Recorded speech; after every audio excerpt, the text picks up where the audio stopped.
Pak Rahman, terima kasih banyak atas kehadirannya ya. Iya. Ini kita memang perlu banyak sekali diskusi tentang stunting ini, karena mengingat seperti yang kita ketahui ya, Pak Presiden telah menetapkan bahwa target prevalensi angka stunting di tahun 2024 itu harus maksimal 14%. 14%, ya. Dan saya melihat hasil survei Gizi Indonesia itu rata-rata penurunannya kok kecil ya, sekitar 1,6% perbandingan dari tahun 2019 sampai ke 2021 itu.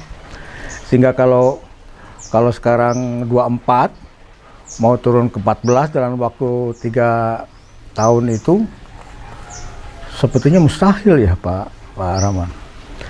Ya kalau bahasanya Pak Presiden sih bukan angka yang mudah ya. Memang bukan angka yang mudah, karena kalau mengikuti pola penurunan 0,6% itu setidaknya perlu waktu 15 tahun untuk menurunkan dari 24 ke 14% itu.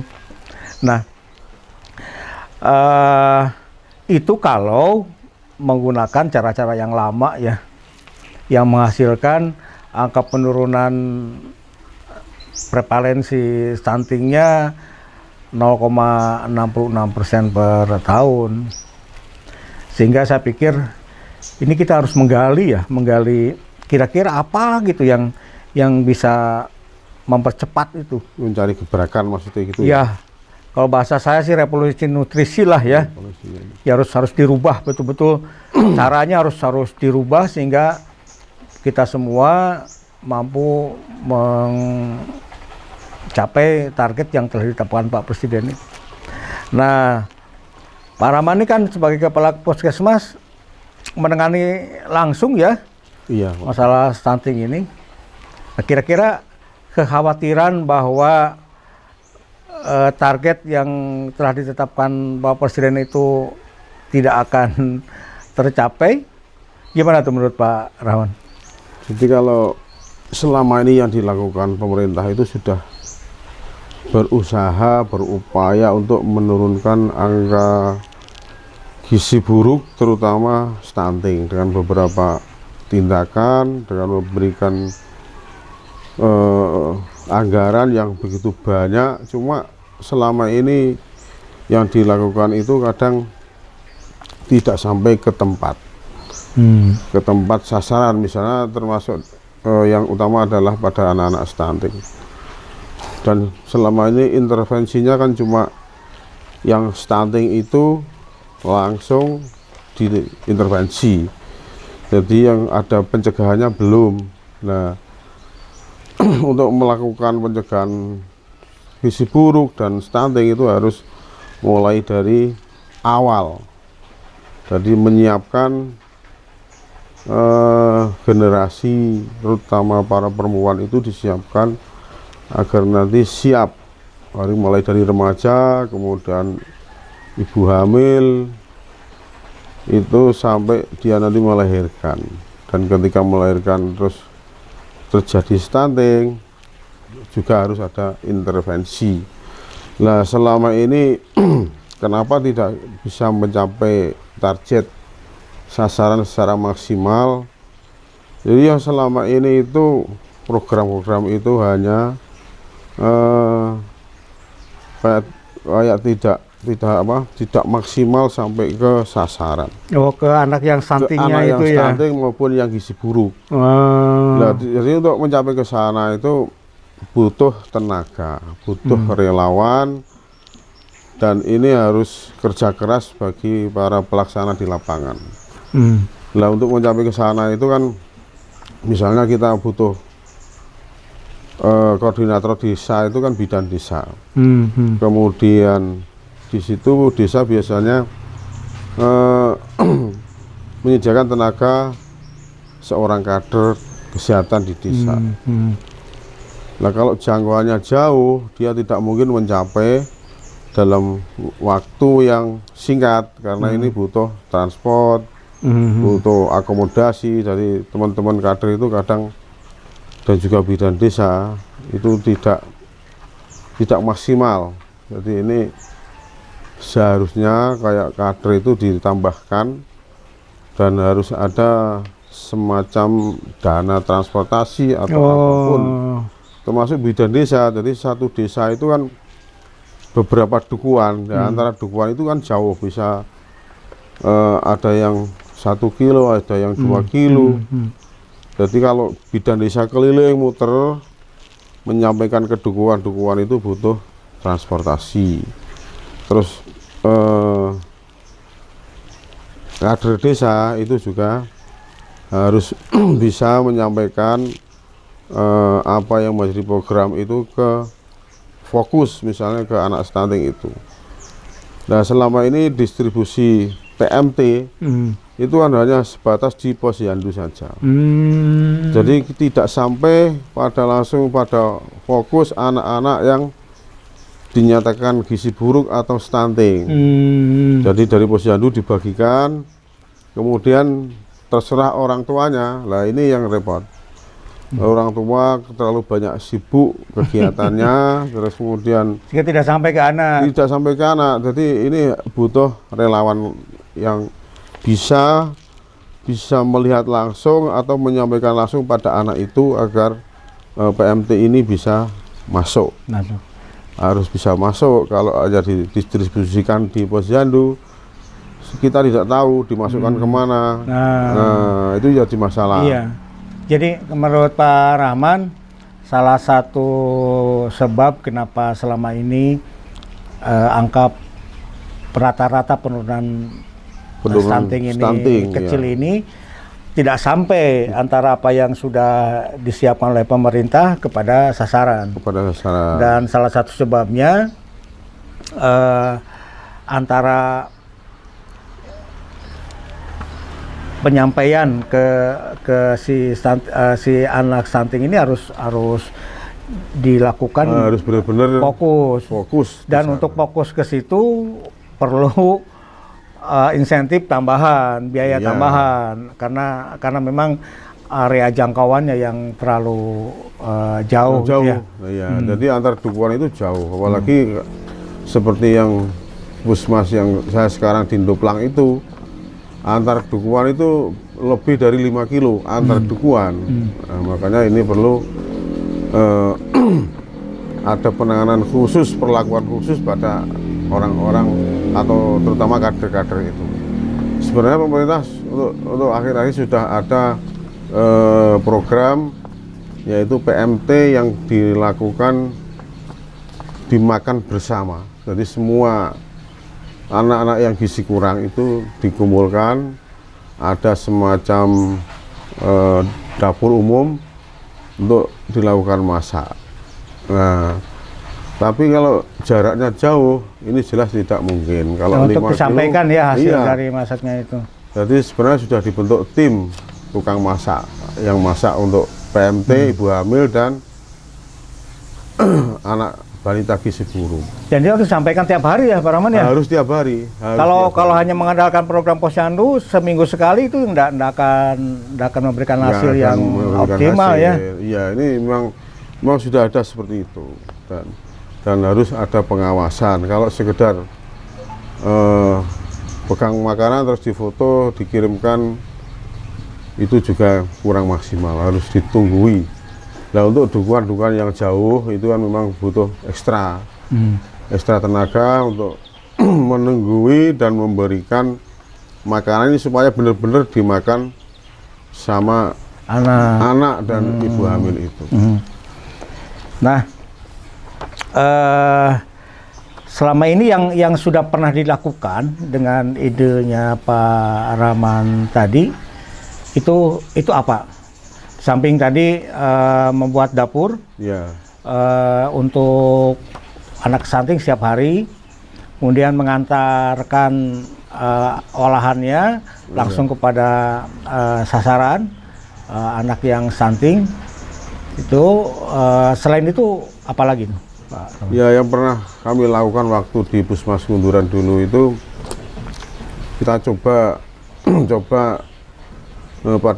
pada anak stunting di 4 desa.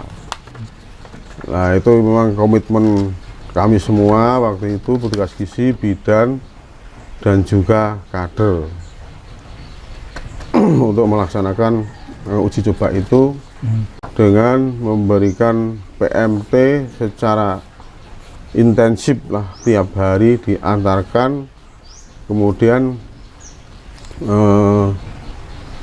dilakukan penanganan langsung. Jadi selama 3 bulan itu kan kita dilakukan variasi menu. Jadi variasi menunya itu bukan selama ini kalau memberikan makanan itu bentuknya seperti bubur seperti itu, terus biskuit, hal-hal seperti itu. Kalau anak itu sudah mengenal bentuk jajan yang dikenal selama ini, dia akan menolak. Jadi dia akan mencari sesuatu hal yang dibuat dalam bentuk berbeda dan menarik mereka semua. Yang mereka sukai. Yang mereka sukai. Jadi yang pernah dilakukan, kami dulu kan pernah dilakukan pelatihan ya, di Puri Kelorina, terus diajari bagaimana cara membuat variasi bentuk jenis makanan yang disukai anak. Jadi seperti bentuk es krim ya, kemudian ada kayak bakso, kemudian makanan yang bentuknya disukai oleh anak-anak yang dikenal, karena jajan-jajan saat ini kan marak sekali beredar di media.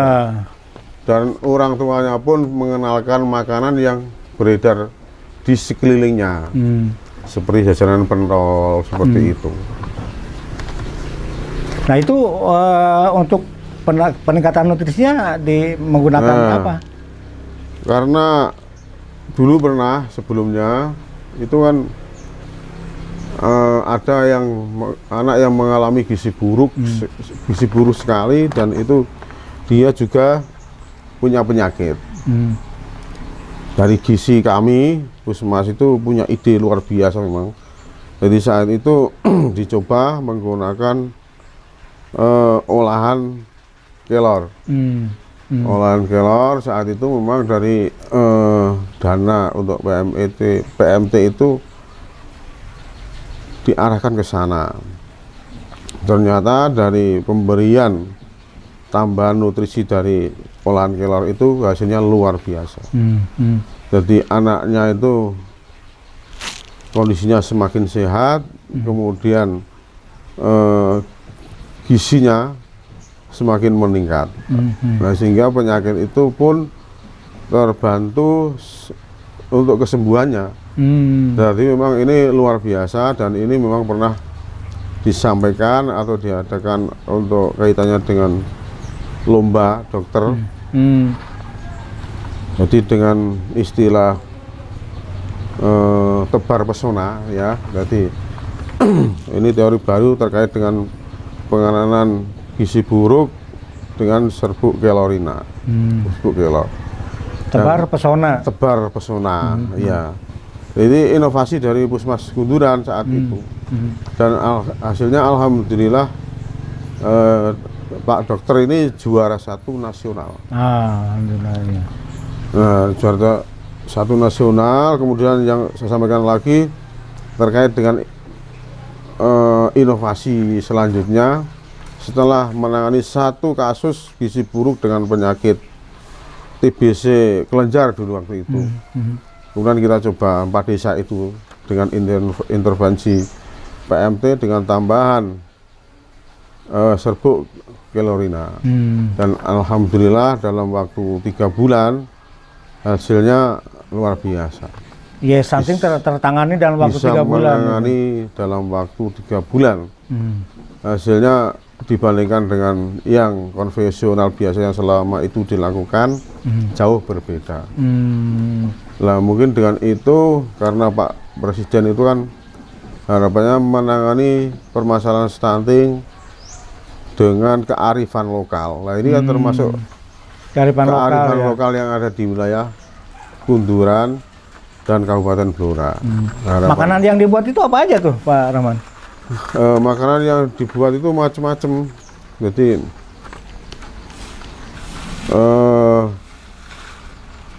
sesuai dengan waktu Anaknya suka aja itu ya. pelatihan itu kan berbagai jenis.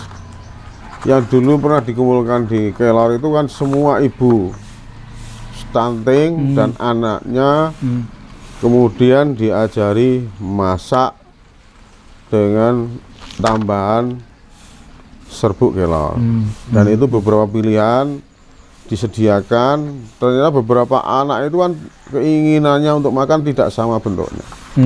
Jadi bermacam-macam pilihan itu ada, sehingga ibu anak stunting itu bisa menyesuaikan keinginan anaknya apa yang disukai, dan itu ternyata menambah keinginan anak itu untuk makan. Dan di dalamnya situ makanan itu kan sudah ditambahkan olahan dari kelor, untuk menambahkan nilai gizinya. Dan alhamdulillah ini saat itu berhasil dengan baik.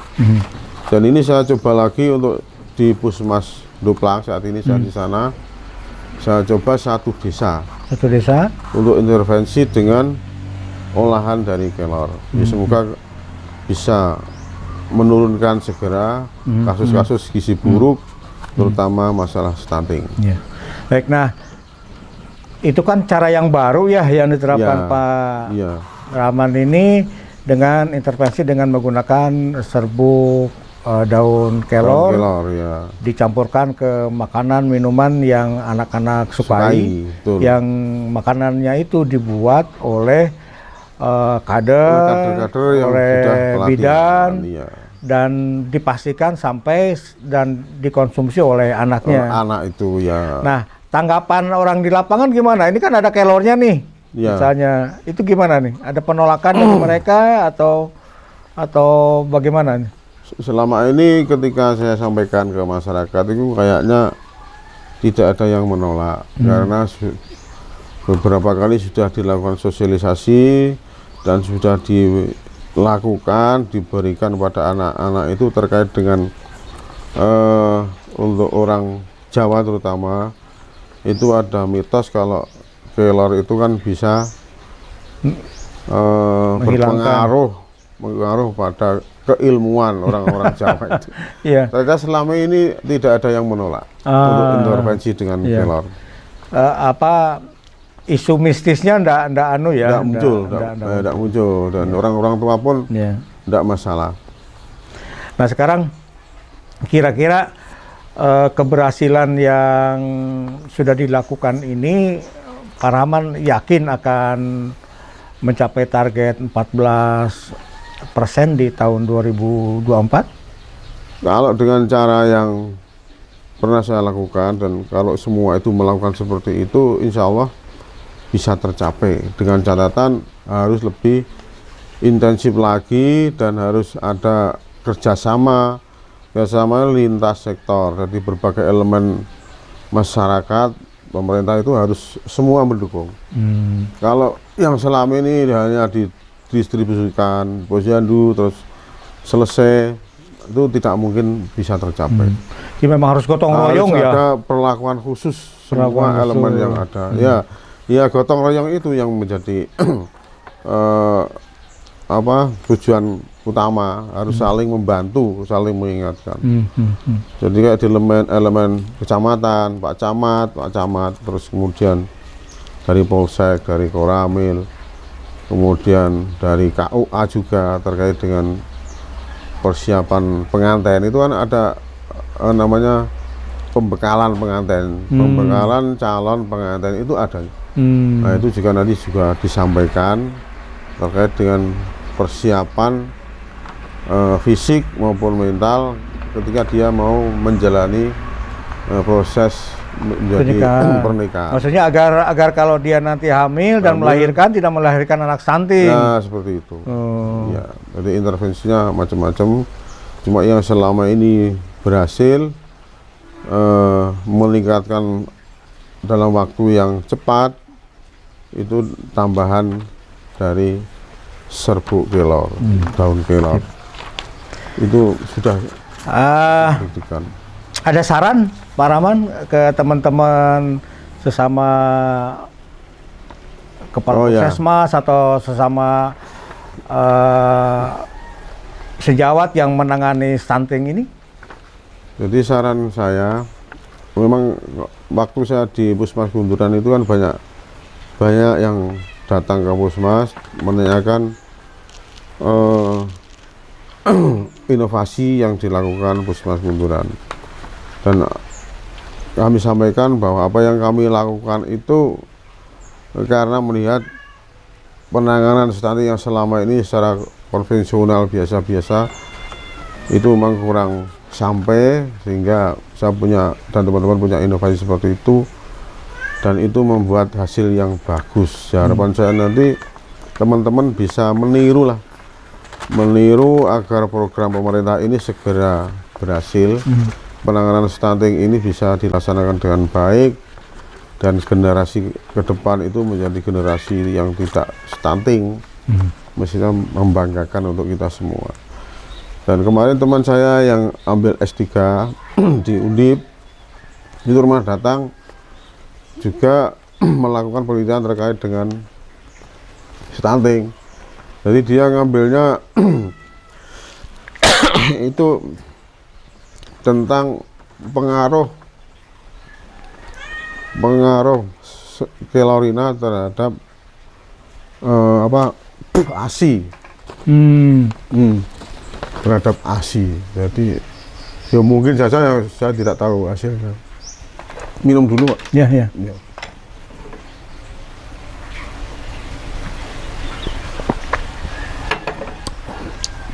Jadi ibu-ibu yang menyusui itu diintervensi pakai serbuk kelor. Katanya hasilnya lebih bagus daripada daripada yang selama ini diketahui masyarakat itu daun katuk atau apa itu kan ada kapsul. Kapsul laktasinya lebih bagus. Ada kapsul daun katuk. Ternyata lebih bagus dari kelor ini. Dan nih yang dari Poltekkes juga. Dari harapan saya bisa itu dicoba dulu, misalnya kalau masih ragu bisa dicoba dulu 1 desa atau 2 desa. Jadi nanti ada perbandingan lah.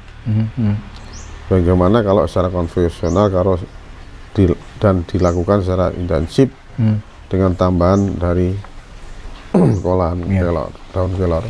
Baik, terima kasih banyak Pak Rahman. Semoga apa yang diharapkan bisa tercapai dan semoga teman-teman bisa menduplikasinya. Ya semoga, Pak.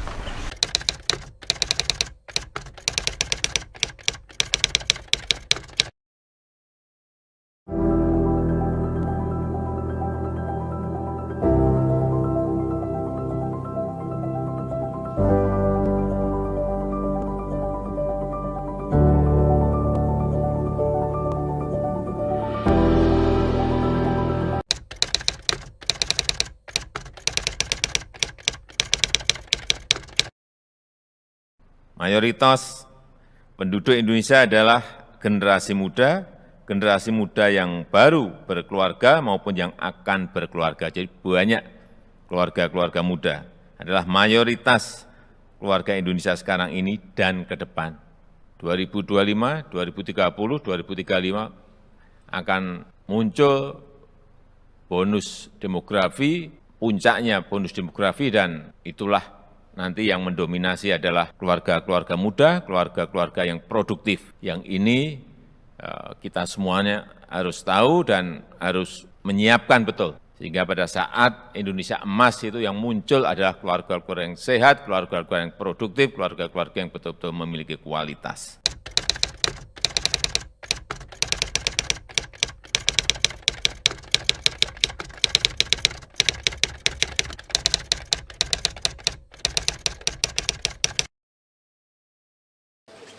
Dan stunting atau gagal tumbuh merupakan ancaman utama terhadap kualitas manusia Indonesia, ancaman terhadap kemampuan daya saing bangsa.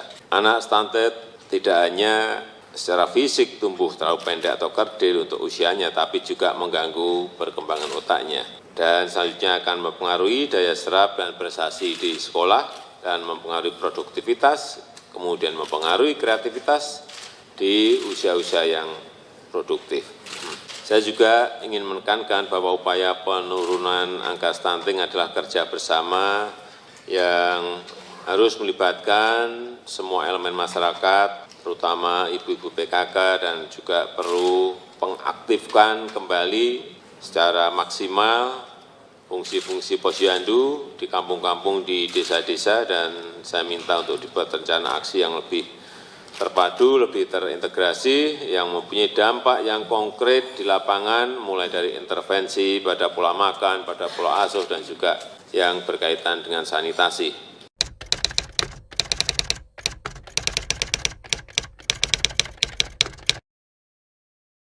BKKBN akan menjadi ketua pelaksanaan dalam penanganan penurunan angka stunting. Yang dulu 5 tahun yang lalu berada di angka 37%, sudah turun menjadi 27,6 di 2019. Target kita 2024 itu 14%. Bukan angka yang mudah, tetapi saya meyakini kalau lapangannya dikelola dengan manajemen yang baik, angka ini bukan angka yang sulit, 14% itu.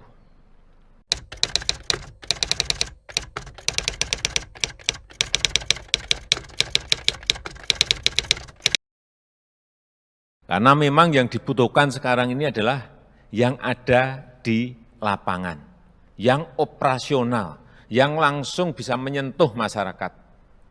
Pertama, untuk menggunakan strategi yang berbeda dalam melakukan pendampingan, dalam melakukan pemberdayaan.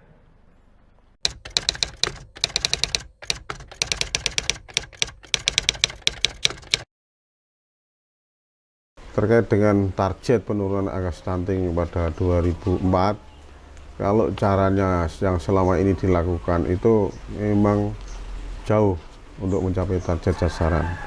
Jadi harus ada strategi baru terkait dengan penanganan stunting.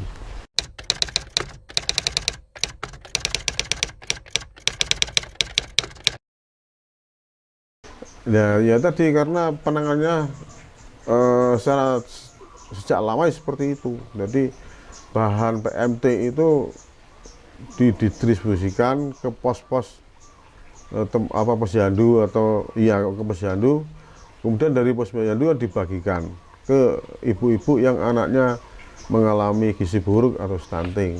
Dan kita tidak tahunya apakah PMT itu diberikan ke anaknya atau dimakan ibunya atau saudaranya yang lain, kita tidak tahu.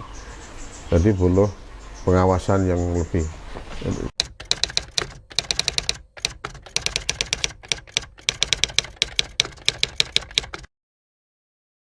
Kegiatan yang dilakukan itu kita bentuk tim kader untuk memasak makanan untuk anak-anak gizi buruk dan ibu yang kek itu. Jadi semacam dapur umum. Jadi dikelola desa, kemudian ada didampingi bidan desa, kemudian kader-kader ada yang bertugas untuk memasak makanan. Selanjutnya melakukan kalau yang rumahnya dekat dapur itu, maka akan diundang anak-anak ibu yang kek itu. Jadi makan bersama biar tahu bahwa PMT itu benar-benar masuk ke anak yang seharusnya. Kemudian yang jauh harus dibuatkan dapur lagi, seperti dapur umum. Nanti kalau dibawakan dari dapur itu, kita juga tidak tahu dimakan atau tidak. Jadi harus mendirikan beberapa dapur sesuai dengan luas wilayah dan jauhnya wilayah, biar bisa terjangkau semua. Dan itu dilakukan tiap hari. Tiap hari harus tahu bahwa itu masuk.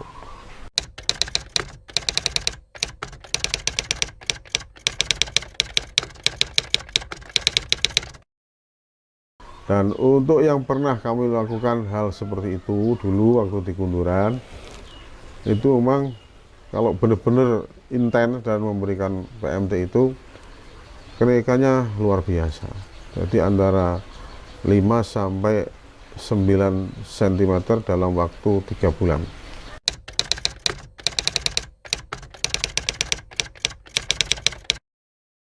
Jadi setelah melihat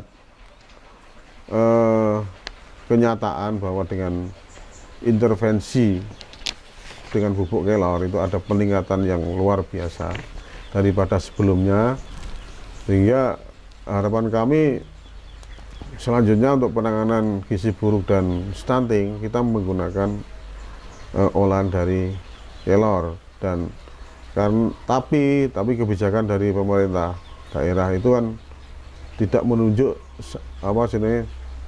satu produk, dan yang selama ini diberikan itu ya bentuknya biskuit untuk PMT. Dan kalau boleh nanti kita lakukan dengan yang pernah kita lakukan dulu dan ternyata berhasil, yaitu dengan tambahan dari olahan kelor, daun kelor. Alhamdulillah, teman-teman silakan dicoba.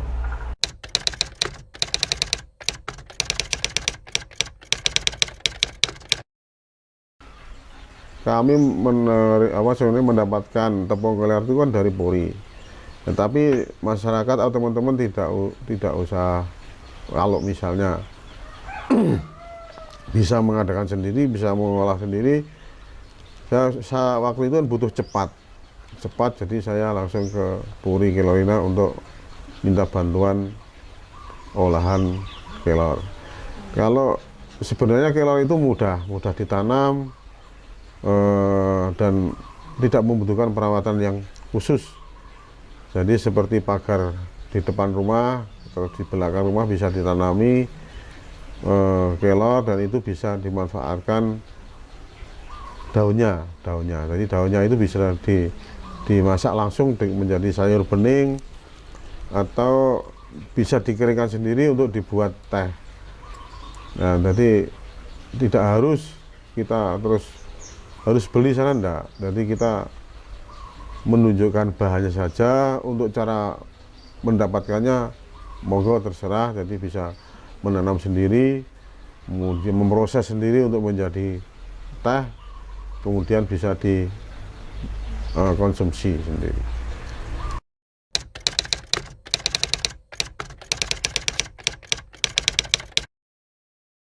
Nah, yang dihadapi karena mendistribusikan ke beberapa lokasi itu jauh, kita butuh insentif untuk bidan desanya, juga untuk kadernya. Nah, insentif itu nanti terserah desa juga ada dana, tapi saya tidak tahu berapa jumlahnya yang ada. Intinya butuh tambahan insentif agar teman-teman kader itu semangat untuk melakukan mendistribusikan dan menunggui dan menyampaikan atau menyuapi anak-anak yang gizi buruk itu. Jadi biar sampai ke lokasi atau fokus anak yang gizi kurang atau stunting.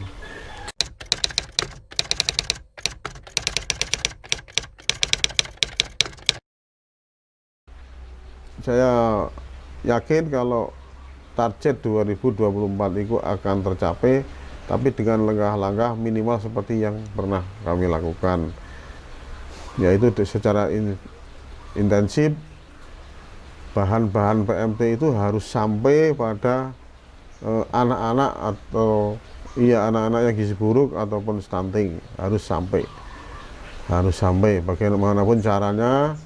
Jadi langsung bisa diketahui bahwa itu sampai tiap hari, tidak tidak insiden toh. Ini hanya untuk membuat laporan di foto, setelah itu besok selesai, tidak bisa. Harus ditunggui, harus tiap hari rutin dievaluasi. Dan untuk evaluasi ini kita harusnya melibatkan dari lintas sektor, ada dari kecamatan, dari desa, terutama ketua tim penggerak PKK kecamatan itu harus dilibatkan untuk ikut mengawasi pelaksanaan pemberian PMT. Jadi nanti ketua tim penggerak PKK kecamatan itu bisa memerintahkan ke ketua tim penggerak PKK desa sampai ke dukuhan-dukuhan bisa dipantau. Dan itu nanti insya Allah bisa tercapai. Jadi target 2024, 14% itu bukan target yang enteng. Tetapi kalau kita bekerja dengan serius, lapangannya terkuasai, bekerja sama, berkolaborasi, saya kira penurunan angka stunting akan bisa kita lakukan secara signifikan.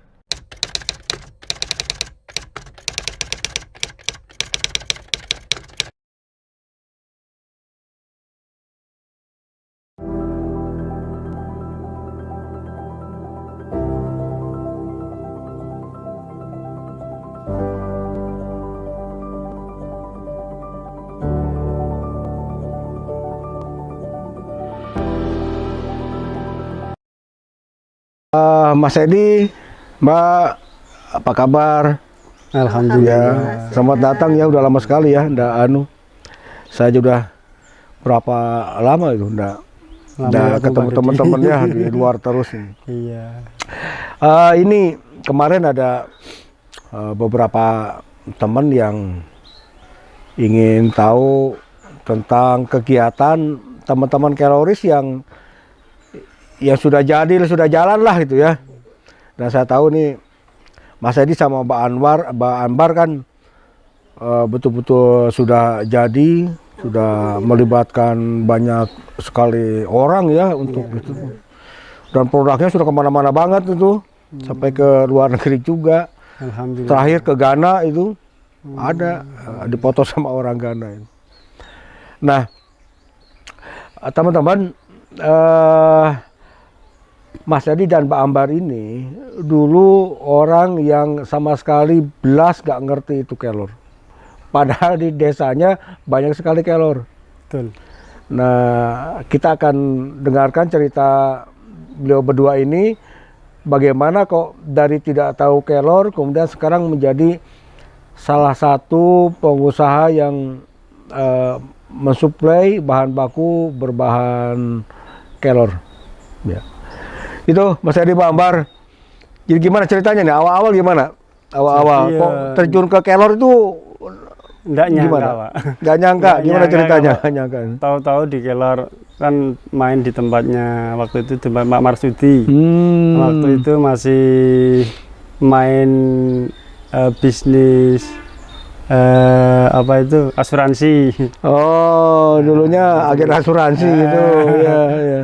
Ada main tempat Pak Marsudi, ayo main ke tempat temanku, dijak gitu kan. Penasaran kan, orangnya sukses dari Kelor. Masa Kelor bisa bikin sukses sih ya gitu. Terus beneran ke sini malam-malam itu. Setelah dari sini saya sampai rumah penasaran, Pak. Kok bisa Kelor hanya gitu kok bisa membuat Pak Dodi sukses? Saya penasaran apa sih rahasianya bisa sukses ya Pak Dodi. Saya juga pengen sukses juga kan gitu mikirnya. Nah ini waktu itu karena mikir ya Kelor kan biasa aja kan ya. Biasa aja. Nggak ada anunya, malah dijauhin itu.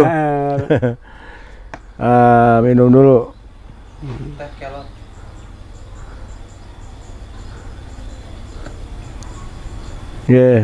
Suwun.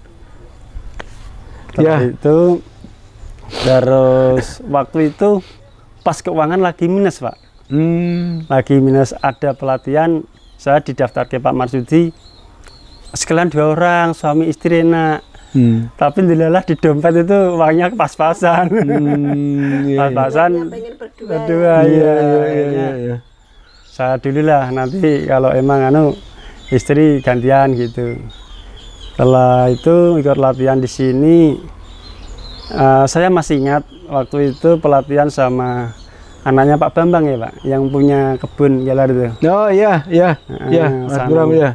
Keloris 2 saya. Keloris 2 sama Pak yang percetakan yang di Demak itu. Lah itu malah awal-awalnya itu sebelum masuk pelatihan ditimbang dulu. Kalau nggak salah saya bobotnya cuma 46 itu berat. Oh berat badannya, badannya timbang dulu. Nanti setelah keluar dari pelatihan biasanya itu kalau makan kelor naik. Iya, iya, iya. Makanya terus habis pelatihan saya naik kalau nggak salah 6 kilo, berapa kilo itu? Jauh banget ya. Oh, tiap hari makan kelor, sayur kelor. Iya, 5 hari dulu ya. 5 hari. Sayur kelor, lauk kelor, segala macam kelor.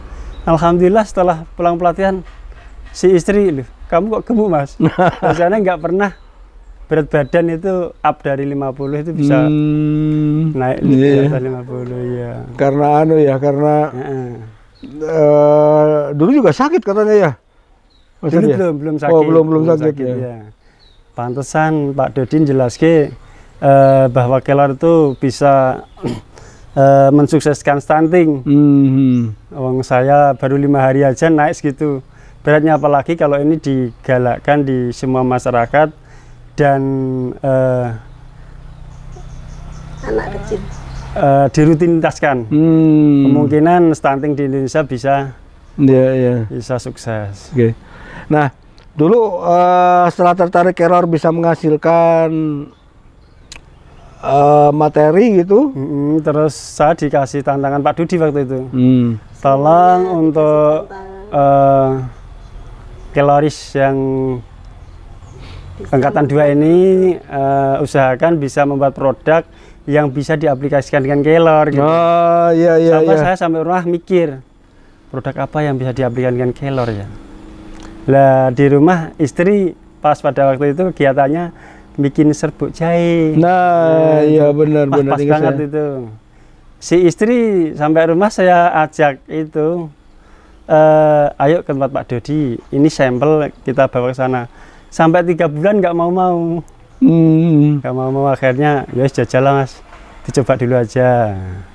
Setelah dicoba, Pak Dodi ini kurang gini, pulang lagi besoknya gini. Awal-awal 1 kilo, naik 2 kilo, 3 kilo, sampai 10 kilo. Sampelnya nggak pas, pulang lagi. Alhamdulillah untuk saat ini ya alhamdulillah udah di atas cukup lah.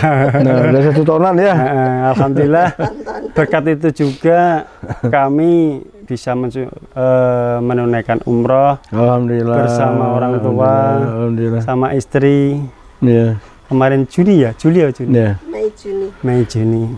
Ya, jadi memang Mas Edi, kelor itu orang sering berpikir hanya kelornya aja itu. Padahal turunan produk kelor itu banyak sekali. Kalau dimasukkan ke dalam unit yang lain, seperti contohnya jahe, jadinya ini jahe kelor. Mas Edi bikin kunir asam, jadinya kunir asam kelor. Nah, ini efeknya meluas. Tentu kan tidak dikerjakan sendiri kan sebanyak itu. Juga melibatkan masyarakat sekitar ya. Nah, ini siapa yang jalankan? Mbak Ambar. Nah, itu gimana?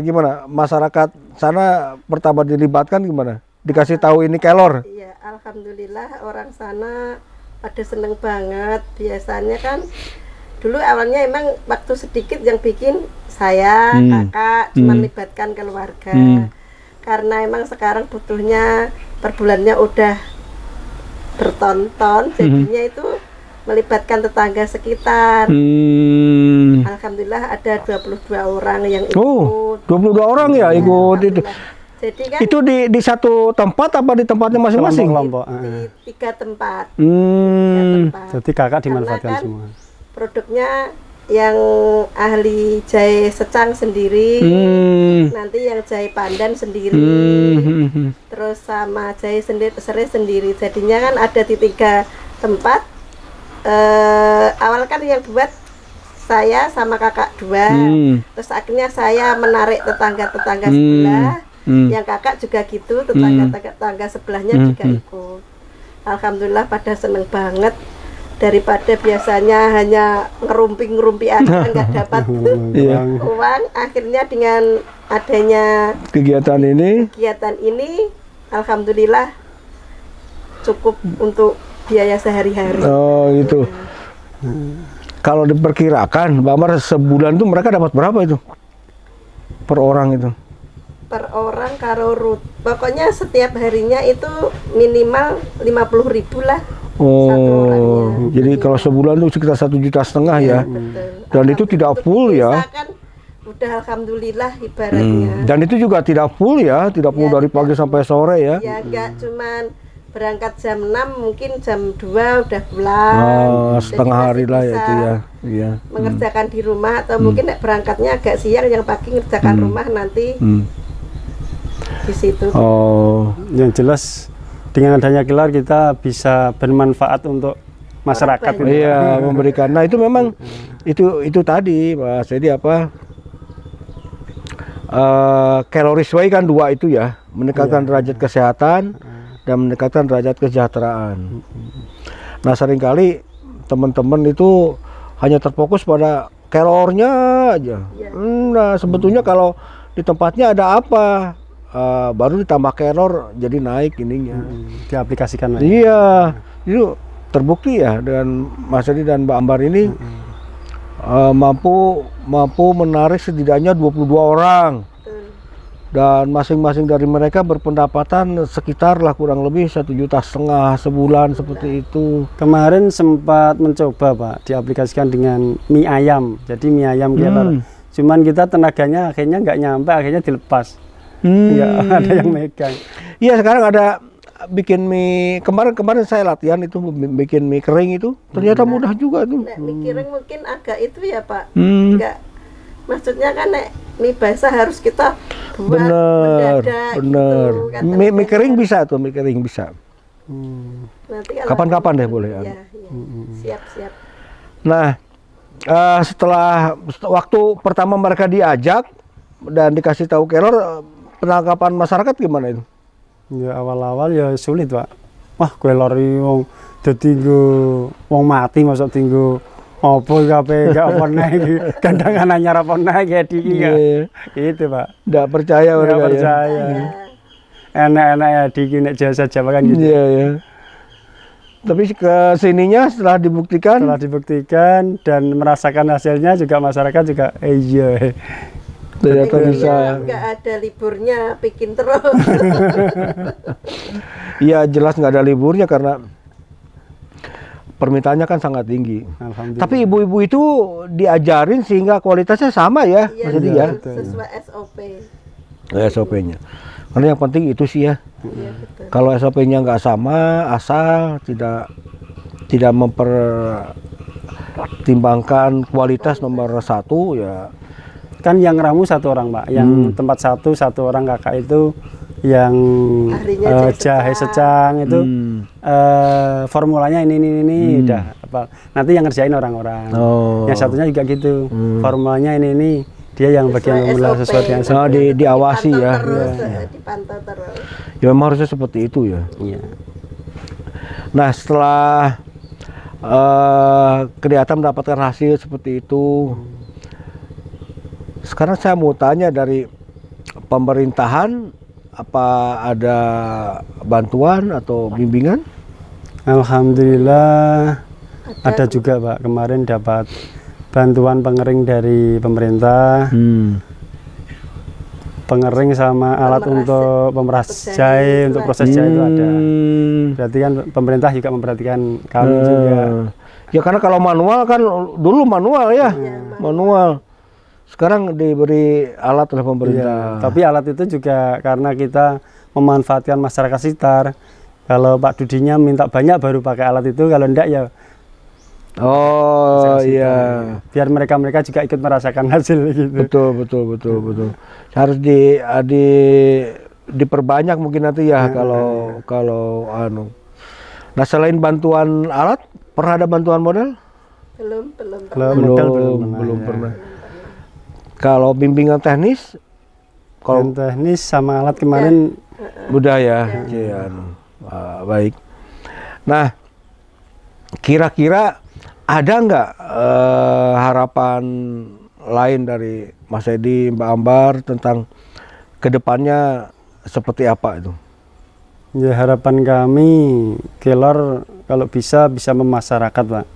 Jadi hanya sebagian kecil masyarakat khususnya Blora yang mengenal Kelar. Kalau bisa kan semua masyarakat Blora itu apa kelor itu di sekolah-sekolah ada pendidikan khusus yang masalah kelor itu biar masyarakat tahu fungsi dan manfaatnya, faedahnya kelor itu apa. Setelah tahu bisa digunakan untuk usaha atau untuk kepentingan kesehatan gitu. Kesehatan atau untuk Jadi maksud Mas Edi itu kalau mereka tahu manfaatnya, cara bagaimana merubahnya menjadi sumber pendapatan, maka teman-teman di desa juga berpendapatan tambahan setidaknya ya. iya betul. Maksudnya juga Blora itu ada kelor, ada keloris, ada purinya kelor, masih ada stunting di Blora kan ya. Oh ya, terkait dengan stunting itu ya benar memang.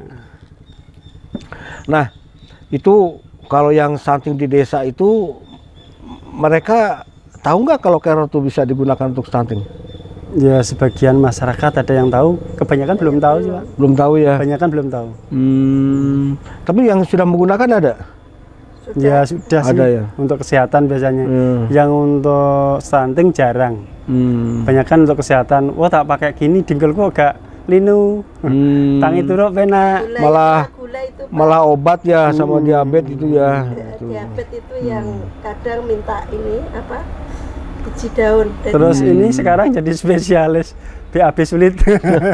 Kalau BAB sulit nyari Mbak Ambar minta biji kelor kapsul itu. Minum 3, 2 itu udah lancar. Dia karena fibernya tinggi,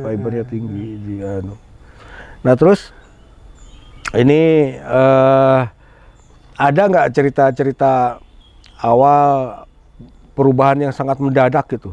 alhamdulillah Dari sebelum terjun di kelor sampai dengan sekarang itu perbedaannya kayak gimana sih? Jauh sekali Pak. alhamdulillah jauh sekali karena awalnya ini bapaknya ikut pelatihan udah uangnya minus. Hutangnya banyak.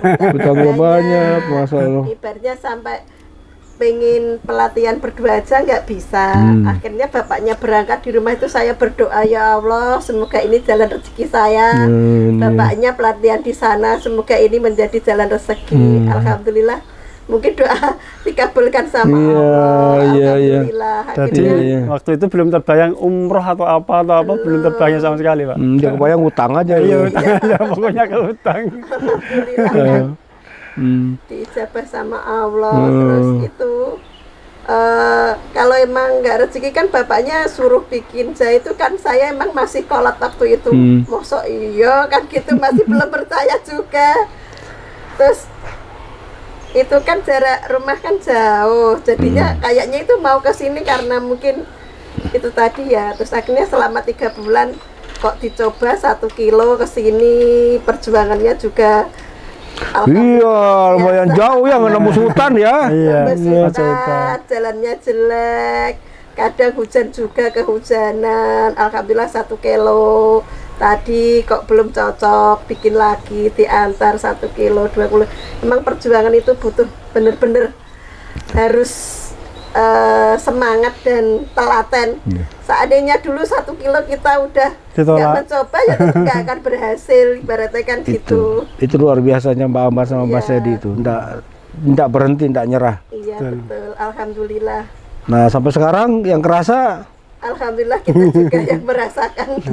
utangnya udah lunas, bisa umroh. Sangat bersyukur sekali dengan orang ini, amat sangat membantu saya, keluarga. Alhamdulillah bisa mengumrohkan Bapak. Dan yang paling penting bisa berbagi sumber pendapatan ke tetangga ya. Betul. Di 22 orang. Yang terutama yang itu Pak. Nah itu sebetulnya Mas Edi, Mbak Ambar, bahwa apabila kita berpikiran bagaimana menghidupi orang lain, maka sebetulnya kita akan dihidupi sendiri oleh Allah. Betul. Karena rahasia semesta itu sesungguhnya hidup itu menghidupi. Jadi orang yang ingin hidup, dia harus menghidupi. Kalau orang yang selalu menghidupi, dia akan dihidupi, itu udah pasti. Itu udah pasti. Nah terbukti dengan Mas Edi dan Mbak Ambar itu bisa jadi Allah itu menurunkan order ke saya, itu bukan karena sayang ke saya, bukan karena doa saya atau apalagi karena pandainya saya. Bisa jadi juga bukan karena doanya Pak Edi dan Mbak Ambar, tapi karena orang-orang yang 22 itu. Betul. Nah itu Salah yang satu diantaranya. iya, ya itulah makanya semakin banyak kita membuka diri, melibatkan banyak orang, maka semakin banyak peluang kita untuk maju. Karena Allah selalu memberikan sesuatu itu berdasarkan apa yang disukainya. Itu udah hak prerogatif mereka. Makanya kadang kok itu orang ateis loh, bertuhan loh, dosanya banyak banget loh. Tapi kok perusahaannya maju? Ya Allah mungkin tidak suka yang punyanya, tapi yang kerjanya. Ya kayak gitu-gitulah. Jadi saya senang sekali ini melihat fakta dan bukti nyata bahwa apa yang dilakukan Mas Edi dan Mbak Ambar ini berdampak kepada masyarakat sekitar. Karena ada teman kita yang belas nggak mau. Dia menyimpan semuanya menjadi miliknya sendiri, menjadi itu sebagai alasan rahasia perusahaan, sehingga tidak dilibatkan teman-temannya, masyarakatnya di bawah. Maju ya enggak lah, ya segitu-gitu aja cukup. Kayak dulu juga gitu Pak. Awalnya Diundang Pak Dodi untuk mengadakan pelatihan tentang jahe. Lah kok nek diterok piye Jawanya gitu. Nanti kalau ditiru gimana produknya? Itu rahasia perusahaan kita. Yeah. Tapi Pak Dodi ngasih penjelasan tentang manfaatnya kita pada Betul. masyarakat, akhirnya kita terbuka ya. Alhamdulillah. Betul. Allah juga ngasih rezeki sendiri. Betul. Karena itu kan sebetulnya menghidupi. Kalau kita mengajari orang itu sama dengan menghidupi orang. Perkara apa yang kita ajarkan dia gunakan atau tidak itu pilihan mereka seperti itu. Dan sebetulnya ya kalau kita ngajarkan orang itu mesti yang duluan diambil itu kita. Kenapa udah kadung duluan maju dan banyak. Kayak saya.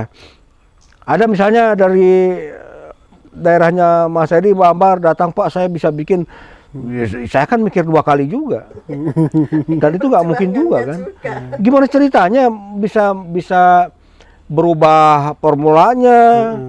Belum lagi tingkat kejujurannya ya wallahu alam, nggak kenal. Bisa saja perbandingan air dengan jahenya rubah, jahenya embuh jahe kapan, banyak hal. Kita main timbangannya nggak berani main-main soal urusan dunia akhirat. Itulah makanya di Kelor itu yang paling utama itu kejujuran. Betul. Jadi kalau sering Pak, kenapa sih kok nggak berkembang Kelor? Ya itu, dia bilang kejujuran itu susah banget. Betul. Kenapa? Karena kelor diolah, begitu sudah jadi produk akhir, kita nggak ngerti itu belakangnya itu seperti apa ngolahnya. Apakah dijemur matahari? Pasti kerasa lah dari 22 orang itu juga mungkin barangkali dulu ada yang awal-awalnya ngawur nakal, kerasa kan. Jadi dan milih orang juga kan milih orang yang ini. Benar, betul Pak. Betul itu. Nah itulah saya bersyukur semoga apa yang dilakukan Mas Edi ini tetap berkah dan terus. Amin. Dan Amin. saya kasih kabar aja ini sudah ada 2 produk nih nanti. Ada jahe juga, jahe Kelor juga dikembangkan terus sehingga insya Allah harapan ke depan akan bertambah itu. Amin. Walaupun pemerintah banyak pengamat ekonomi bilang kita menghadapi masa yang sulit, insya Allah enggak. Alhamdulillah kemarin corona sulit, alhamdulillah kita juga Itulah semakin Dibalik. itulah kalau kita selalu berpegang pada meningkatkan derajat kesehatan, kondisi apapun kesehatan selalu lah. Kedua meningkatkan derajat kesejahteraan dengan melibatkan banyak orang, ini anti resesi nih, dua rumus ini. Ya jadi terus kan terasa kan orang lain jatuh, saya juga wah, Masya Allah jatuh ya teman-teman, saya enggak. Nah salah satunya karena ada orang-orang seperti Pak Edi inilah. Dan Pak Edi ada orang-orang seperti Mbak 22 mbak-mbaknya itu. Mbah-mbah kebanyakan. Mbah-mbah tuh, apalagi itu mbah-mbah itu. Mbah janda-janda. Janda-janda tua itu, mbah-mbah itu selalu kami ingat loh itu kalau ada Ricci itu walaupun hanya sekedar beli kaos itu misalnya. Kita selalu ingat Lebaran itu. Terutama untuk makan, Pak. Nah, kalau beli kaos itu aksesoris kan udah tambahan untuk makan, kalau bisa cukup itu alhamdulillah. Kalau orang desa kan gitu. Nah ke depan Mbak Edi ada rencana nggak untuk membuat produk sendiri, di label sendiri, nanti masuk ke pasar sendiri? Ya pengennya juga bisa gitu sih Pak. Jadi ada peningkatan lah. Betul. Maksudnya nanti biar nambah orang lagi. Betul. Yang kesini biar kesini nanti buat sendiri, yang buat pemasaran sendiri. Ya memang keuntungan ekonomi itu ada di retail, Mas. Ada di retail, Mbak. Dan saya pun berharap setiap yang biasa mensuplai ke kami, Keroris itu punya produk yang di brand sendiri, kemudian dijual dengan merek sendiri di dalam negeri. Itu saya pasti support itu. Tidak akan jadi saingan, tidak akan pernah. Karena kenapa saya sekarang melepaskan ekspor? Itu karena di dalam negeri belum ada yang benar-benar established ya, yang benar-benar mapan dengan memperhatikan kandungan nutrisi dan sebagainya. Artinya tidak berpikir untung tok lah, tapi rasa tanggung jawab terhadap meningkatkan derajat kesehatannya sangat tinggi. Itu masih sedikit. Nah kalau mereka sudah muncul, saya berhenti itu jualan di Indonesia. Ya karena memang saya biasanya juga di luar kan, seperti itu. Nah kalau seperti itu peluangnya masih sangat tinggi, Mas. Tinggal urus legalitasnya saja, BP POM-nya diurus, dan itu bisalah nanti kita ini kan. Ya mudah-mudahan ke depan bisa menjadi pengusaha yang spesial berbahan kelor, Mbak. Cuma itu kan saya perlu izin Pak Dodi dulu. Oh iya, ya bukan izin lah, ya itu sudah jelas saya dorong kok. Teman anak-anak ini, anak-anak karyawan saya juga gitu. Kemudian suatu saat kalian saya pecat loh, saya bilang. Jangan berpikir kerja di saya terus. Mulai bikin. Nah, Jul sudah mulai bikin apa, Ijal sudah bikin, Farid sudah mulai bikin ini sendiri. Nah apalagi teman-teman Keroris.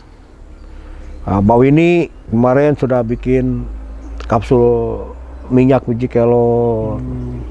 Yang Pak Edi sama Mbak Ambar yang sudah jelas ya, tuh bikin ini. Itu saya pikir peluang yang sangat bagus. Cuman kalau bisa kan ini sudah sukses, pengen inovasi yang lain lagi. Betul. Biar kita nggak monoton. Betul. Karena memang harusnya seperti itu. Ya diminum.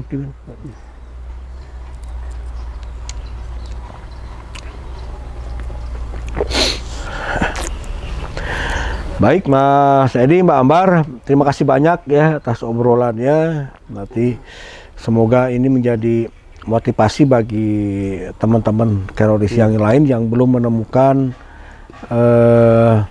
jalannya. Mungkin karena mereka masih bingung seperti apa. Mengucapkan terima kasih sama berkat Pak Dodi semuanya. Masalah saya bisa teratasi. Berkat Allah, saya hanya jalan.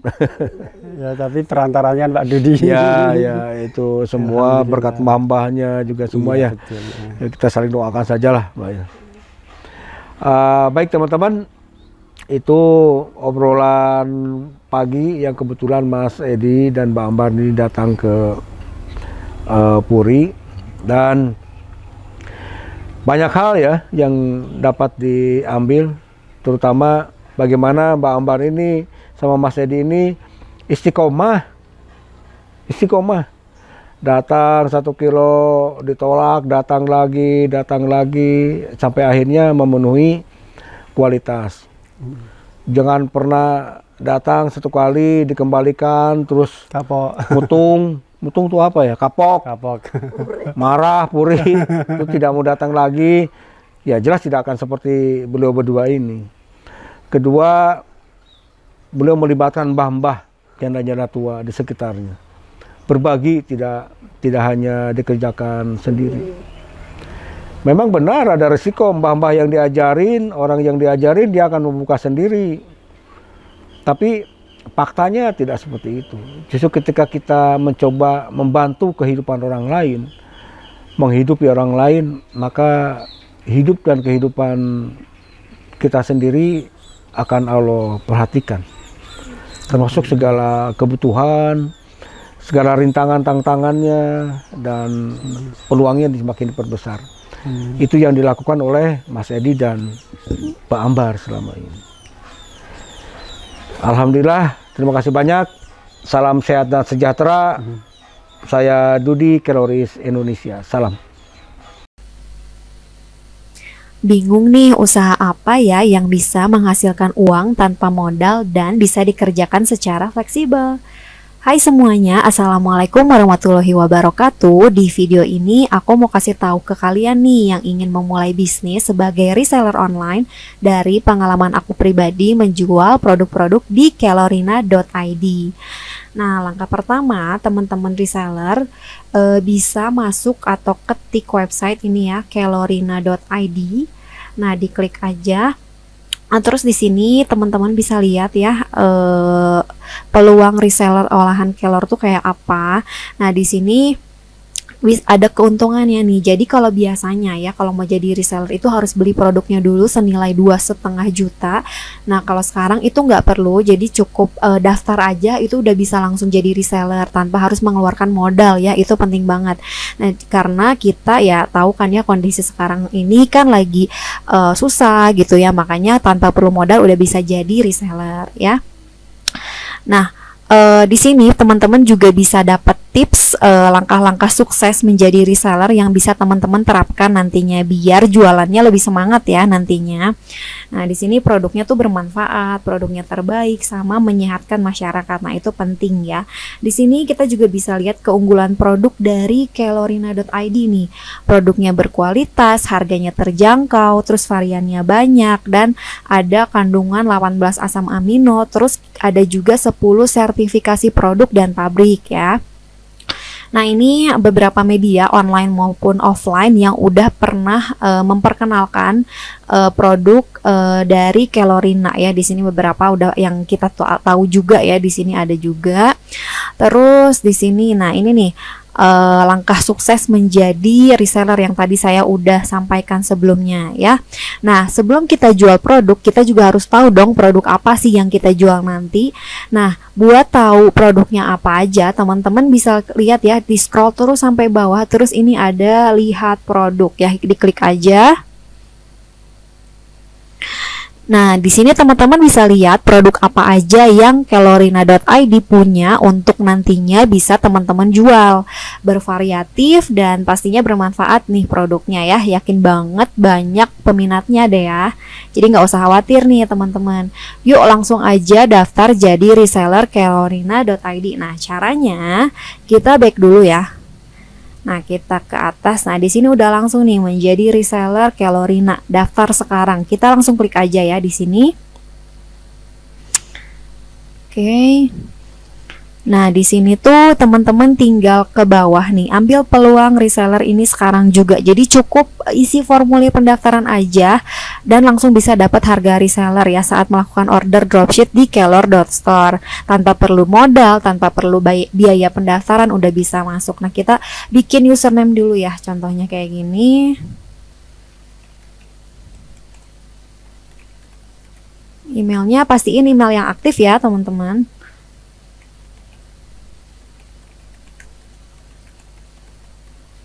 Nah, passwordnya. Terus ini billing address itu untuk nanti penagihan ya atau pembayarannya. Isi aja sesuai data teman-teman semua ya. Nah, alamatnya itu bisa diisi sampai 2 ya, teman-teman bisa sampai 2 alamat diisinya. Oke, untuk yang bertanda bintang ini yang wajib diisi ya. Kalau yang opsional itu nggak perlu diisi juga nggak masalah ya.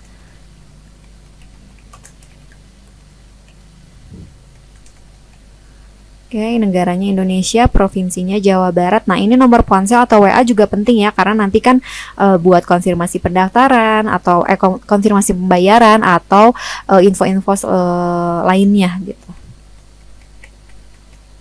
Nah, kalau udah klik aja register. Nanti tunggu, teman-teman tinggal tunggu aja sampai di approve dan nanti bisa login. Nah, kalau misalkan udah register, nanti login. Nih, loginnya di sini ya. Masukin nama pengguna yang sebelumnya udah didaftarkan. Terus kata sandinya. Dan langsung klik masuk.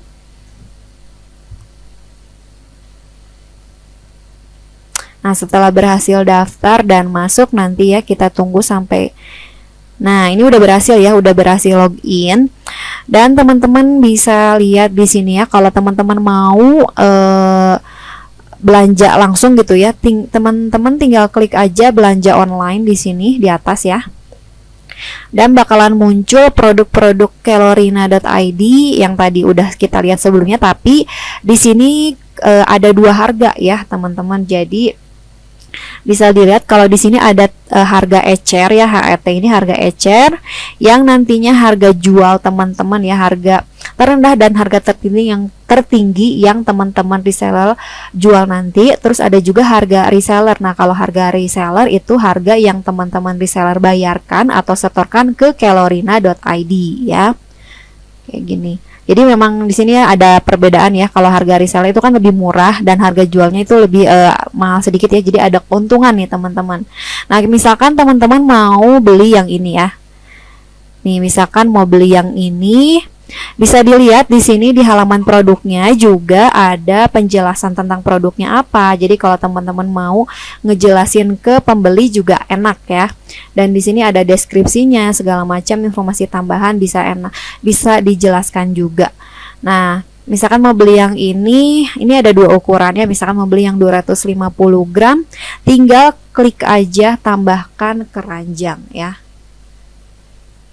Oke, tambahkan keranjang. Nah, si produk yang tadi nih udah berhasil ditambahkan ke keranjang belanjanya teman-teman ya. Langsung aja kita lihat keranjangnya untuk lanjut proses pengiriman atau pembayaran. Nah, ini pastiin lagi produknya udah betul. Terus total keranjang belanjanya segini dan kita lanjutkan ke proses checkout ya. Klik di sini. Nah, di sini di halaman pengiriman dan pembayaran ada detail tagihan, ada juga kirim ke alamat yang berbeda. Kita bahas detail tagihan dulu ya. Jadi kalau detail tagihan itu data kita ya, nanti data kita sebagai reseller. Nama perusahaan ini opsional aja, negaranya provinsinya Jawa Barat, kotanya. Terus ini kecamatannya udah terisi ya, karena sebelumnya saya udah melakukan isi data gitu ya untuk tagihannya. Terus ini alamat jalannya, kode posnya, teleponnya, terus emailnya. Dan di sini ya pesanan kita tuh bisa milih pengirimannya. Jadi dia ada 4 opsi kurir ya, ada JNE-nya, reg atau oke. Terus ada pos kilat khusus sama JNT Express. Nah, ini tergantung dari teman-teman aja mau pakai yang mana ya. Bisa berbeda-beda, mau pilih yang lebih murah atau mau pilih yang lebih cepat. Itu terserah teman-teman. Nah, kalau yang ini nih kirim ke alamat berbeda, ini kalau sebagai dropshipper ya teman-teman. Jadi nanti si barangnya bakalan langsung dikirim ke pembeli, mungkin ya pembeli teman-teman ya. Jadi sebagai dropshipper ini sama juga ya, diisi datanya hampir sama kayak gini. Diisi data, pastiin datanya juga betul ya teman-teman. Nah, udah kayak gitu. Ini jangan lupa kalau misalkan teman-teman mau dapat info tentang diskon, tentang info produk dan lain-lain, mungkin promo ya. Ini tinggal di checklist aja, nanti teman-teman bakalan mendapatkan email dari kelorina.id seputar tadi ya diskon dan produk, info produk gitu ya. Nah, kalau enggak juga nggak apa-apa, ini opsional. Nah, kalau yang ini wajib ya, jadi saya sudah membaca dan setujui dengan situs syarat dan ketentuan. Nah, ini tinggal di checklist aja. Terus klik buat pesanan. Tunggu aja ya. Oke, ini lagi diproses nih pesanan kitanya. Ditunggu sampai nanti ke halaman pembayaran ya.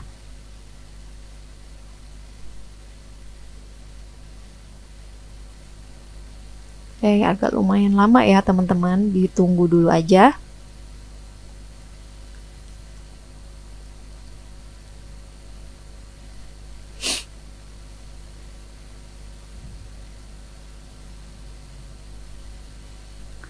Oke, nah ini udah masuk ke halaman pengiriman dan pembayaran ya. Jadi di sini ada nomor pesanannya. Ini jangan lupa ya diingat-ingat atau dicatat di note atau dimanapun ya dicatat.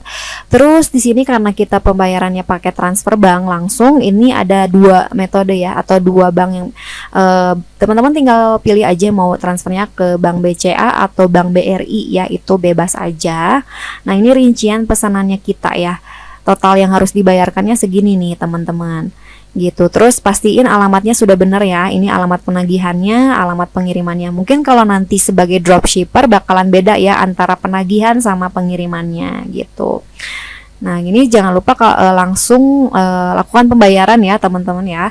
Nah, kalau udah, teman-teman langsung masuk aja ke menu akun saya untuk mengkonfirmasi pembayaran nih. Nanti di sini ya. Klik konfirmasi pembayaran. Nah, di sini tadi kan udah ada tuh nomor pesanannya ya. Nomor pesanannya masukin tadi misalnya ya. Terus jumlahnya tadi kan 94.000. Transfernya melalui bank apa? Terus nama banknya apa? Misalkan BCA juga, atas nama siapa? Dan juga tanggal transfernya ya. Tanggal transfernya misalkan 28 April 2022 misalnya ya. Nah udah gitu tinggal klik konfirmasi aja. Terus tunggu produknya nanti dikirim sama pihak kelorina.id gitu ya. Gampang banget kan ya. Atau teman-teman juga bisa nih ngirimin bukti transfernya melalui WhatsApp. Tinggal di sini aja klik konfirmasi via WhatsApp. Nanti kirimin aja gambarnya bukti transfernya. Biar si pesanan teman-temannya biar cepat diproses ya. Jadi gampang banget ya kan ya. Jadi reseller kelorina.id ini tuh cukup di rumah aja juga bisa dan tanpa modal. Ingat ya teman-teman, tanpa modal.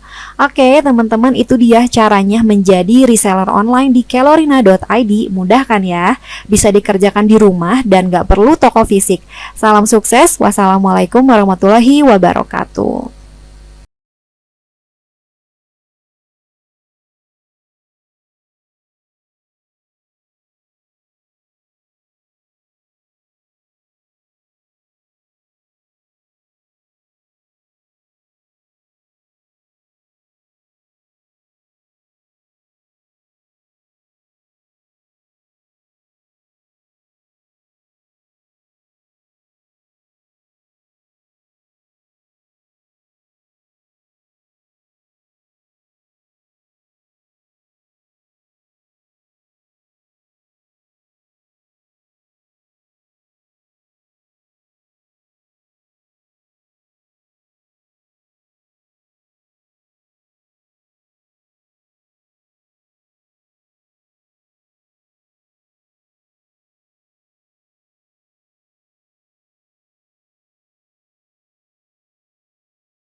Dunia tak seluas daun kelor. Peribahasa yang sering digunakan oleh orang tua dahulu ini digunakan untuk menyatakan bahwa dunia begitu luas.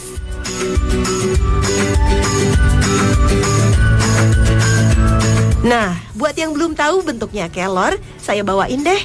Sekalian nantinya untuk bahan kue tradisional khas Kabupaten Blora. Mbak, cantik-cantik bawa kelor, Mbak. Siapa ya? Kelihatannya bukan orang sini, Mbak. Nampaknya ada yang terganggu melihat saya membawa-bawa daun kelor. Kenapa ya? Mbak, daun kelor ya, Mbak? Iya, Bu. Untuk buang kesaktian siapa, Mbak? Oh enggak, ini buat olahan makanan dumbek, Bu. Untuk makanan? Aneh. Walah, ternyata mereka masih percaya dengan hal-hal mistis yang berkaitan dengan daun kelor. Padahal, tanaman yang bernama Latin Moringa oleifera ini memiliki berbagai khasiat untuk kesehatan. Dunia mengenal kelor dengan sebutan miracle tree karena kandungan gizinya. Daun kelor yang saya bawa ini adalah pesanan Ibu Titi. Ia akan mengajari saya mengolah daun kelor menjadi panganan nikmat yang disebut dumbek. Nih aku udah dapet nih daun kelornya, Bu. Waduh, Mbak Sinta, itu kan daun kelor segar. Jadi seperti ini yang sudah diolah. Nah, ini nih, biar cepet kita pakai serbuk seperti ini. Oh, yang udah berupa serbuk gini ya, Bu ya? Betul. Yuk, kita siapkan wadah pembungkus dumbeknya dulu. Bahannya terbuat dari daun kelapa. Tapi bisa juga menggunakan daun lontar. Caranya cukup dengan dilipat, kemudian digulung-gulung.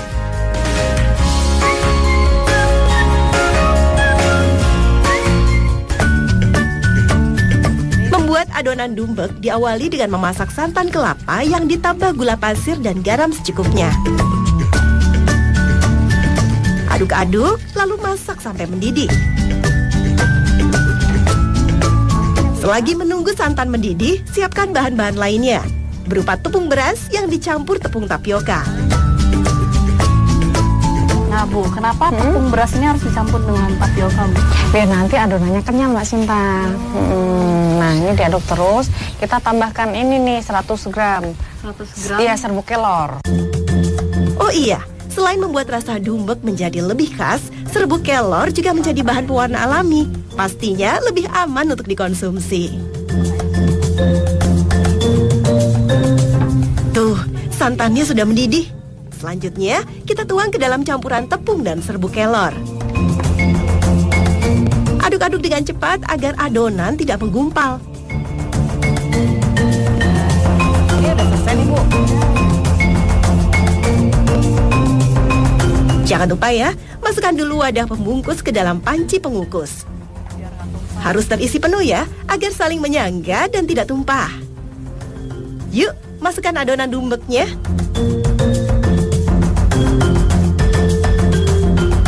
Nah, Mbak Sinta, setelah semuanya terisi, ini dikukus 1 jam.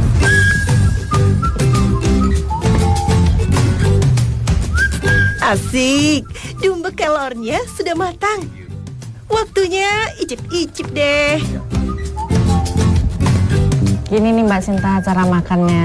Ini kan ditekan ke atas nih. Nah, keluar nih dumbeknya. Ternyata yang bawahnya ini lancipnya ada fungsinya ya, Bu ya.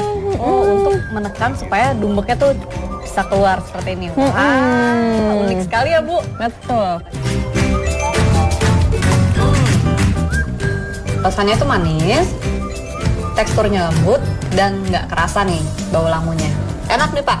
Ya betul Pak Sinta, selain itu dengan menambahkan tepung daun kelor ke dalam makanan seperti ini, maka nilai gizinya menjadi sangat tinggi sehingga dapat dijadikan sebagai sumber asupan gizi masyarakat untuk mengurangi kekurangan gizi.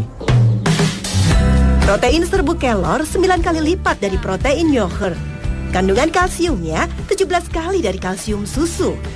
Bahkan kandungan zat besinya 25 kali lebih besar dibanding bayam. Kelor mengandung 46 antioksidan, yaitu senyawa yang melindungi tubuh dari efek radikal bebas, ditambah lagi berbagai macam vitamin, mineral, dan 18 asam amino. Tak salah jika di luar negeri, kelor mendapat julukan sebagai pohon ajaib atau pohon kehidupan, karena kandungan super nutrisinya. Ide dibalik pemanfaatan dan pengolahan kelor di Blora berasal dari Bapak Aidudi Krisnadi. Beliaulah yang merintis penanaman kelor secara massal, lalu mengolahnya menjadi berbagai makanan, minuman, dan obat. Nah Pak, apa sih Pak yang membuat Bapak awalnya tertarik untuk menanam kelor ini Pak? Ya, saya prihatin Mbak Sinta bahwa banyak sekali saudara-saudara kita di pedesaan terutama yang mengalami kekurangan gizi atau malnutrisi. Padahal di samping rumahnya itu ada tanaman kelor yang mengandung nutrisi justru berlipat-lipat dari sumber nutrisi yang ada selama ini. Pria kelahiran 46 tahun silam ini adalah seorang insinyur pertanian. Ketertarikannya pada tanaman kelor yang bernutrisi tinggi membuat Dudi tergerak untuk belajar dan mencari segala informasi yang berkaitan dengan kelor. Ia yakin dengan membudidayakan tanaman kelor, kebutuhan gizi masyarakat bisa cepat terpenuhi. Nah Pak, ini bibitnya ya? Iya, bijinya untuk ditanam. Penanaman kelor bisa dilakukan dari biji maupun batang kelor. Tanam dengan diberi jarak sekitar 10 cm tiap bijinya. Oh iya, jika penanaman menggunakan biji, masa hidup tanaman bisa mencapai 60 tahun. Berbeda dengan stek batang yang tidak bisa hidup lama, karena pengaruh batang yang tidak kuat dan mudah tumbang. Nah Pak, mengenai pola penanamannya sendiri itu seperti apa Pak? Nah, kebetulan yang Mbak Sinta lakukan penanaman ini pola tanam intensif dengan jarak tanam 10x10. Nah, keuntungannya kalau pola tanam intensif itu karena jumlah tanamannya lebih banyak, tentu hasilnya menjadi lebih banyak. Hanya saja dibutuhkan syarat untuk lebih care ke tanamannya. Jangan lupa beri pupuk di atas lahan. Pupuk yang digunakan berasal dari fermentasi campuran kotoran sapi, walet, kapur, abu sekam, dan bekatul. Bahwa kelor itu harus dipupuk oleh pupuk organik, tidak boleh pupuk kimia. Mengapa? Karena kelor ini kan dikonsumsi untuk memberikan nutrisi sehingga tubuh menjadi sehat, memperbaiki organ-organ tubuh.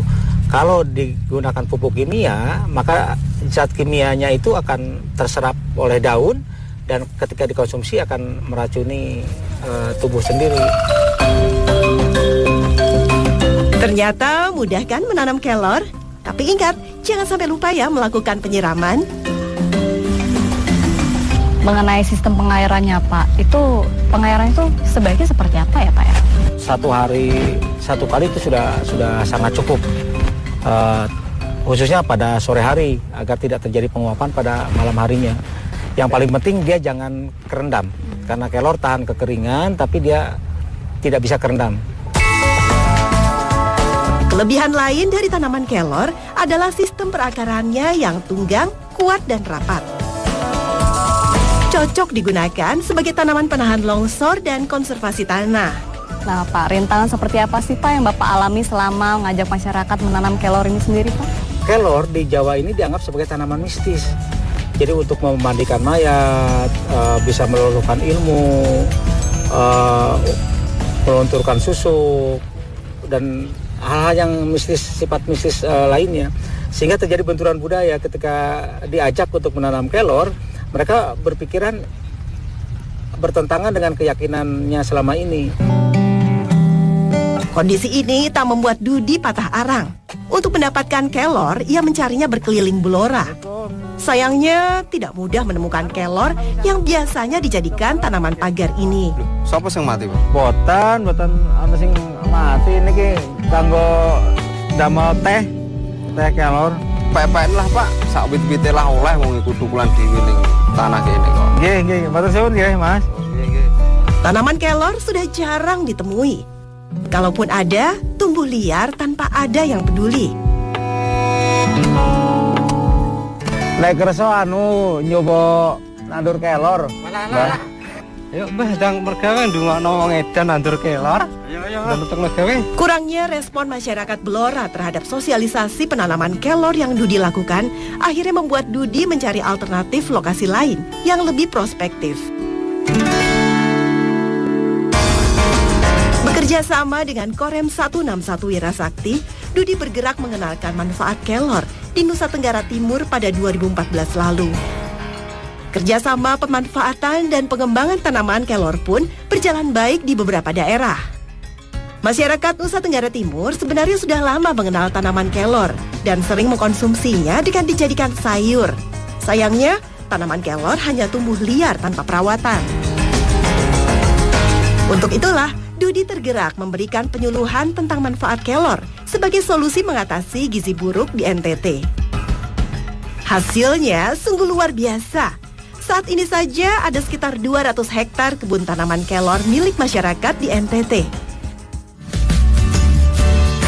Kesuksesan Dudi mempopulerkan penanaman kelor di NTT membuatnya kembali bersemangat melakukan sosialisasi penanaman kelor di Blora. Berkat semangat Dudi yang pantang menyerah, akhirnya ada juga kelompok tani di Kecamatan Kunduran yang tertarik menanam kelor. Paguyuban petani dan peternak Merumat Bumi yang beranggotakan 25 petani ini baru saja menanam kelor di lahan seluas 2.000 meter. Mereka bahkan sudah menyiapkan lahan lain seluas 3 hektar untuk ditanami kelor. Sebagai jalan meyakinkan kelompok tani di Kunduran agar menanam kelor, Dudi mengajak Ketua Paguyuban, Ali Mansur, berkeliling Nusa Tenggara Timur.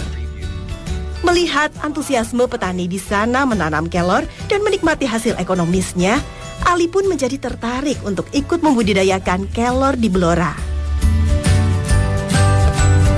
Nah Pak Ali, apa sih yang membuat Bapak akhirnya mau nih Pak untuk menanam kelor ini Pak? Setelah mendapatkan pencerahan dari beliau Pak Dudi, dan saya sendiri melihat dengan mata kepala di NTT, di situ banyak tanaman kelor, dan dari tanaman kelor itu bisa meningkatkan kesejahteraan petani. Tak kenal maka tak sayang, itu mungkin peribahasa yang tepat untuk menggambarkan tanaman kelor. Semoga saja dengan mengenal berbagai manfaat kelor dan nilai ekonomisnya di pasar dunia, akan semakin banyak petani Indonesia yang tergerak untuk bertanam kelor untuk sejahtera. Kelor termasuk tanaman yang cepat pertumbuhannya. Panen perdana bisa dilakukan saat usia kelor 3 bulan. Nah Pak, apa Pak yang biasanya harus diperhatikan dalam penanaman kelor ini Pak? Yang paling penting kalau untuk produksi daun, Mbak Sinta, itu adalah pemangkasan. Mengapa? Karena pemangkasan itu akan meningkatkan produksi daun. Nah, ketika 1 meter itu dipangkas, maka akan tumbuh tunas baru seperti ini. Pun nanti di bawah pun akan semakin banyak sehingga rimbun. Akhirnya seperti pohon teh. Pemangkasan dilakukan untuk merangsang pertumbuhan daun kelor. Semakin rimbun daunnya, tentunya akan meningkatkan hasil panen. Keuntungan petani pun bisa semakin meningkat. Ya, ini yang harus diperhatikan Mbak Sinta, kalau pas panen itu menumpuknya itu tidak boleh lebih dari 10 cm. Oh, kenapa tuh Pak? Nah, karena akan terjadi fermentasi. Ingat ya, terjadinya fermentasi akan merusak nutrisi yang ada pada kelor. Jadi, proses penumpukannya harus benar-benar diperhatikan. Nah, kebetulan ada Pak Tarji tuh. Dialah satu-satunya petani di Blora yang pertama kali mau menanam kelor. Sudah 3 tahun Pak Tarji menanam kelor. Penghasilannya pun bertambah drastis. Pak, Bapak kenapa Pak lebih memilih menanam kelor nih Pak? Karena saya dulu menanam tebu. Hasilnya 1 tahun tuh manennya cuma sekali. Nah, makanya saya pindah menanam kelor. Nah, manennya lebih cepat dan hasilnya juga lebih. Ajakan Dudi untuk menanam kelor dilihat Tarji sebagai peluang. Tarji yakin bertanam kelor kelak pasti menguntungkan. Setiap 3 hari sekali, Tarji memanen kelor di kebunnya. Sekitar 40-60 kg daun kelor didapatnya sekali panen.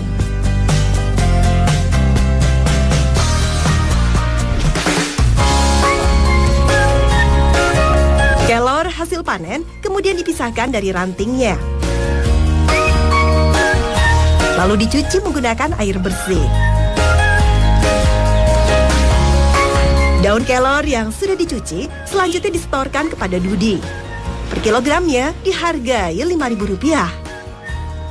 Setiap kali menyetor daun kelor, Tarji bisa mendapat Rp200.000 sampai Rp300.000 setiap 3 hari sekali. Lumayan bukan?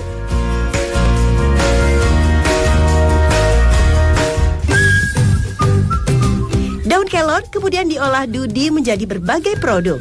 Salah satunya berupa serbuk atau tepung daun kelor. Pertama, daun kelor dari petani dicuci kembali menggunakan air ozon agar lebih higienis.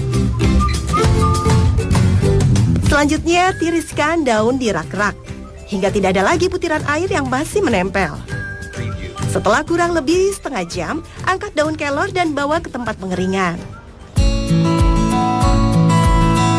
Oh iya, untuk aneka produk kelornya dalam sebulan, Pak Dudi butuh sekitar 15 ton daun kelor. Pasokan daun kelor didapatkannya dari Blora dan Nusa Tenggara Timur.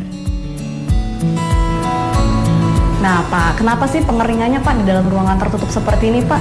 Nggak kena paparan sinar matahari langsung gitu? Nah kalau daun kelor itu sama sekali tidak boleh terkena sinar matahari. Karena akan merusak struktur nutrisi, kandungan nutrisi alami yang ada di dalamnya termasuk enzim-enzim, itu akan rusak oleh sinar ultraviolet sinar matahari. Daun kelor harus benar-benar kering untuk memudahkan penggilingan dan mencegah tumbuhnya jamur. Nah, daun kelor yang sudah kering sudah bisa dinikmati dengan diseduh seperti teh. Proses berikutnya adalah penggilingan daun kelor kering. 10 kg daun kelor setelah digiling akan menghasilkan 1,5 kg serbuk kelor saja. Serbuk daun kelor kemudian langsung dikemas dalam aluminium foil dengan berat 250 gram. Dudi menjualnya dengan harga Rp50.000.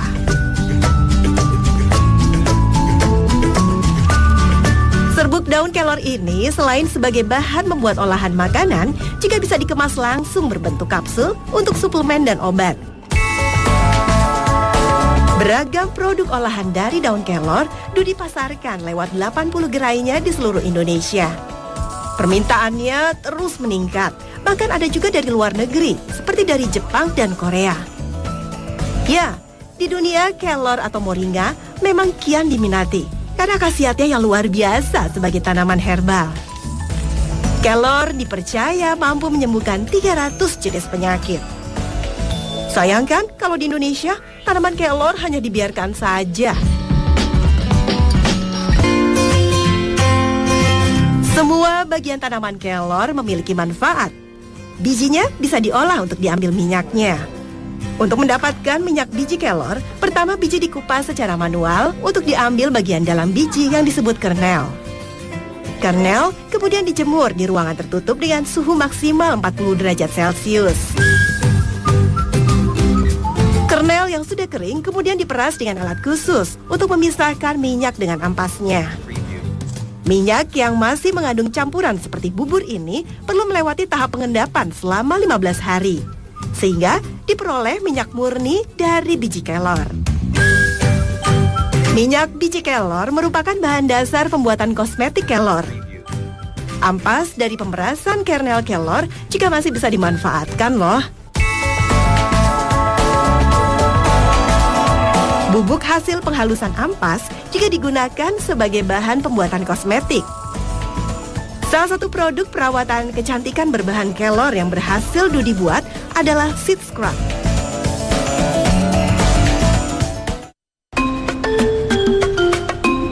Penggunaan kosmetik berbahan minyak biji kelor ternyata sudah dikenal selama ribuan tahun selama zaman Mesir kuno. Ratu Cleopatra yang terkenal dengan kecantikannya dipercaya sudah menggunakan kosmetika berbahan minyak biji kelor ini. Nah Pak, apa sih Pak harapan Bapak yang pengen Bapak capai lagi nih Pak? Saya ingin membuat padepokan kelor, Mbak Sinta, di mana di padepokan itu nantinya masyarakat bisa belajar langsung tentang kelor, mulai dari menanam sampai menjadi produk-produk seperti yang Mbak Sinta lihat di sini, dan mengembangkan pengetahuannya nanti di daerahnya sebagai sumber pendapatan ekonomi baru bagi masyarakat.